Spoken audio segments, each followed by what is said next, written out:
Bonjour à tous. Fermez les yeux, vous êtes en Italie, au restaurant. Table 3, un couple mange des raviolis à la burrata. Table 7, la mamma apporte une panna cotta à la mozza. Le temple de la mozzarella, c'est par ici. Suivez-moi. Bonjour. Bonjour.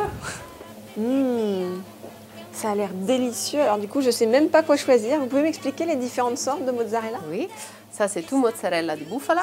Au lait de buffle. Au lait de buffle, oui. Et sinon, vous avez la même chose en fumée, en boule ou en tresse. Et sinon, il y a les burrate. Les burrate, c'est des poches de mozzarella avec un crème à l'intérieur. Il y a burrate au lait de buffle, des vaches au buffle avec de la truffe. Je pense que c'est mortel. Quoi. Ouais. Oui. J'ai cru comprendre qu'il y avait un endroit spécial en Italie. Oui, c'est à côté de Naples. C'est la Campanie?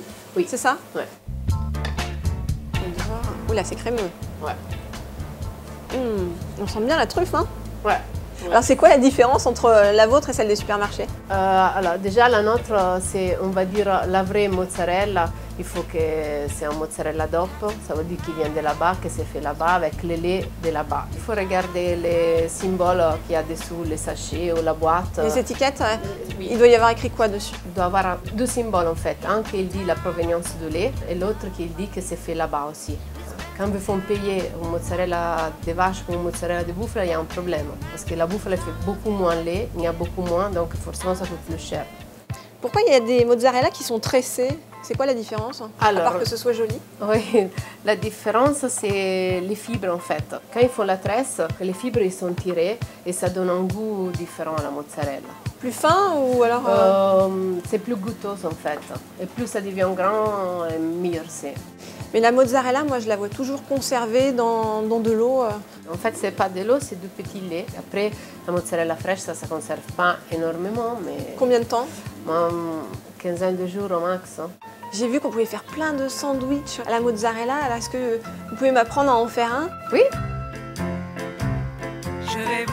Alors qu'est-ce qu'on va mettre? De la burrata, de la mozzarella? Ça, il faut que tu choisisses. Qu'est-ce que tu veux dedans, mozzarella? Village près de Napoli, nous étions 4 amis, au bal tous les samedis, à jouer, à chanter toute la nuit. Maintenant c'est bon, tu peux le manger. À la guitare,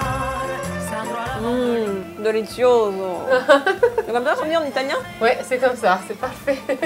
Dis-moi, il paraît qu'il y a plein de personnalités qui se fournissent chez toi. Oui, il y a Carole Bouquet, Jean-Paul Gaultier, l'ami. D'accord. Ils ont tous compris que le temple de la mozzarella, l'endroit où il faut aller, c'est ici, c'est là. Oui. En fait, tu peux faire plein de choses avec la mozzarella, par exemple. Tu peux faire voilà, la mozzarella frite. Sinon, tu peux faire des petites roulées. Tu mets un morceau de mozzarella, un peu de tomate, un morceau de jambon, tu les roules, tu les mets au four. Du coup, la mozzarella, on peut s'en servir de l'apéro jusqu'au dessert, Ouais. du sucré au salé. Oui, c'est ça. Tu peux l'utiliser aussi pour faire un cheesecake. Crema di mozzarella ai frutti di bosco. Grazie mille. Grazie a te.